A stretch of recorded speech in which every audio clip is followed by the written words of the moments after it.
हमारी दैनिक जीवन की आवश्यकताओं की पूर्ति के लिए हमें अनेक वस्तुओं की ज़रूरत होती है। इनमें से कुछ वस्तुएं प्राकृतिक द्वारा तथा कुछ मानव निर्मित होती है। आज हम भूमिगत ईंधन के बारे में जानेंगे। अक्षय प्राकृतिक संसाधन, इनएग्जॉस्टिबल नेचुरल रिसोर्स। ये संसाधन प्रकृति में असीमित मात्रा में मौजूद हैं और मानव के क्रियाकलाप से कभी समाप्त नहीं होने वाले हैं, जैसे सूर्य का प्रकाश, वायु इत्यादि। क्षय यानी समाप्त होने वाले प्राकृतिक संसाधन, जिन्हें हम एग्जॉस्टिबल नेचुरल रिसोर्स के नाम से भी जानते हैं। प्राकृतिक में इन स्रोतों की मात्रा सीमित है। इनकी मात्रा लगातार उपयोग करने से समाप्त हो सकती है, जैसे वन्यजीव, खनिज, कोयला, पेट्रोलियम, प्राकृतिक गैस आदि। कोयले और पेट्रोलियम का निर्माण सजीव प्राणियों के मृत अवशेषों से होता है, अतः इनको जीवाश्म ईंधन कहते हैं। चलिए अभी हम कोयले की कहानी सुनते हैं। कोयले का निर्माण एक धीमी प्रक्रिया है। लगभग 300 मिलियन वर्ष पूर्व पृथ्वी के निचले जलीय क्षेत्रों में घने वन थे। बाढ़, भूकंप आदि प्राकृतिक प्रक्रमों के कारण ये वन मृदा के नीचे दब गए। समय बीतने के साथ ही उस पर अधिक मृदा जमती गई और नीचे के परत का ताप तथा दाब बढ़ता गया। उस दाब और उस ताप पर पृथ्वी के भीतर मृत पेड़ पौधे धीरे धीरे कोयले में परिवर्तित हो गए। कोयले में मुख्य रूप से कार्बन होता है। मृत पेड़ पौधे का धीमे प्रक्रम द्वारा कोयला का बनना ये कार्बनीकरण या कार्बनिफिकेशन कहलाता है। कोयला पेड़ पौधे के अवशेष से बना है, अतः कोयले की जीवाश्म ईंधन भी कहते हैं। आपने देखा होगा कि कोयले को जलाने पर धुआं निकलता है। कोयले में उपस्थित कार्बन, नाइट्रोजन, सल्फर इत्यादि पदार्थ वायु में जलकर गैस का निर्माण करते हैं, जो धुएं के रूप में कोयले से निकलता है। जलाकर बुझाए हुए कोयले को पुनः जलाने से धुआं कम निकलता है, क्योंकि अब उस कोयले में सिर्फ कार्बन रह जाता है। कोयले के इस प्रक्रमण से कुछ उपयोगी उत्पादन बनते हैं, जैसे कोक, कोल तार और कोयला गैस। फिर आते हैं कोक की तरफ। यह कठोर सरंध्र भूरा काला पदार्थ है। इसमें 98% कार्बन रहता है। यह कार्बन का लगभग शुद्ध रूप है। यह कोयले की तरह चमकता है। जलने पर कोक कोयले से कम धुआं उत्पन्न करता है। उसका उपयोग इस्पात के औद्योगिक निर्माण तथा धातुओं के निष्कर्षण में किया जाता है।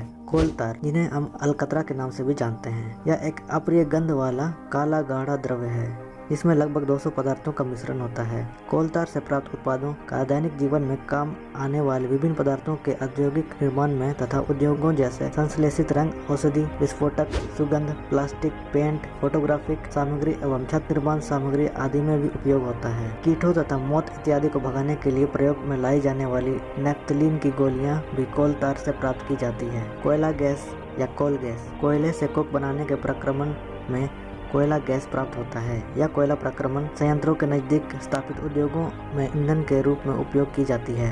लंदन में 1810 में तथा न्यूयॉर्क में 1820 के आसपास पहली बार कोयला गैस का उपयोग सड़कों पर रोशनी के लिए किया गया था। आजकल इसका उपयोग रोशनी के बजाय ऊष्मा के स्रोत के रूप में किया जाता है। पेट्रोलियम, मोटरसाइकिल, स्कूटर और कारों में ईंधन के रूप में इस वस्तु का प्रयोग होता है। वाहनों में ईंधन के रूप में पेट्रोल या डीजल का उपयोग किया जाता है। पेट्रोल, डीजल, स्नेहक तेल इत्यादि सभी पदार्थों का एकमात्र स्रोत पेट्रोलियम है। क्या आप जानते हैं पेट्रोल, डीजल, स्नेह तेल इत्यादि सभी पदार्थों का एकमात्र स्रोत पेट्रोलियम है? यह पेट्रोलियम लैटिन शब्द पेट्रो तथा ओलियम से बना है। पेट्रो का अर्थ पत्थर तथा ओलियम का अर्थ तेल होता है। पेट्रोलियम गहरे रंग का गाढ़ा तैलीय द्रव्य है। पेट्रोलियम भी जमीन के अंदर मौजूद होता है, जो ड्रिल करके निकाला जाता है।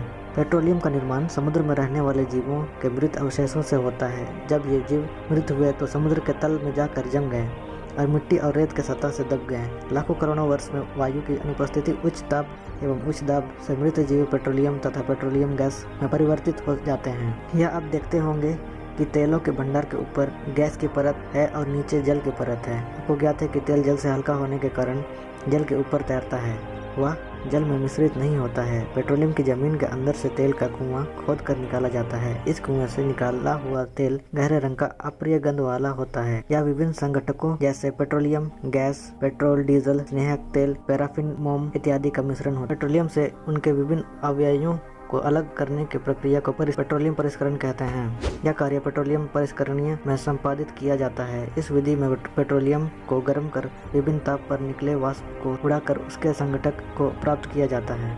विश्व के प्रमुख तेल उत्पादक देश सऊदी अरब, ईरान, इराक, रूस, संयुक्त राष्ट्र अमेरिका, मेक्सिको और चीन है। भारत में तेल असम, गुजरात, बॉम्बे हाई और गोदावरी तथा कृष्ण नदियों की बेसिन में पाया जाता है। विश्व में पहला तेल का कुआं पेनिसिल्वेनिया, अमेरिका में 1859 में ड्रिल किया गया था। अब चलते हैं प्राकृतिक गैस की ओर, जिसे हम नेचुरल गैस के नाम से भी जानते हैं। प्राकृतिक गैस एक महत्वपूर्ण जीवाश्म ईंधन है जो पेट्रोलियम परिष्करण के दौरान पेट्रोलियम तेल कूपों में पेट्रोलियम के ऊपर पाया जाता है। इसका परिवहन सरलता पूर्वक पाइपों द्वारा हो जाता है। प्राकृतिक गैस हाइड्रोकार्बनों का मिश्रण है जिसमें मुख्यतः मीथेन होता है। प्राकृतिक गैस को उच्च दाब पर संपीड़ित प्राकृतिक गैस CNG या कंप्रेस्ड नेचुरल गैस के रूप में भंडारित किया जाता है। दाब और अधिक बढ़ाने पर प्राकृतिक गैस द्रवित हो जाता है। इस द्रव को द्रवित पेट्रोलियम गैस यानी लिक्विड पेट्रोलियम गैस कहते हैं। यह स्वच्छ ईंधन है और कम प्रदूषण करते हैं, इसलिए इसका उपयोग परिवहन वाहनों में ईंधन के रूप में किया जा रहा है। CNG का उपयोग परिवहन वाहनों के अलावा ऊर्जा उत्पादन हेतु भी किया जाता है। CNG घरों तथा कारखानों में भी सीधे जलाया जा सकता है। पाइपलाइनों के माध्यम से इसकी आपूर्ति बड़ौदा, गुजरात, दिल्ली के कुछ भागों और अन्य जगहों जैसे मुंबई में उपलब्ध है। प्राकृतिक गैस का उपयोग प्रारंभिक पदार्थ के रूप में बहुत से रसायनों और उर्वरकों के औद्योगिक निर्माण में किया जाता है।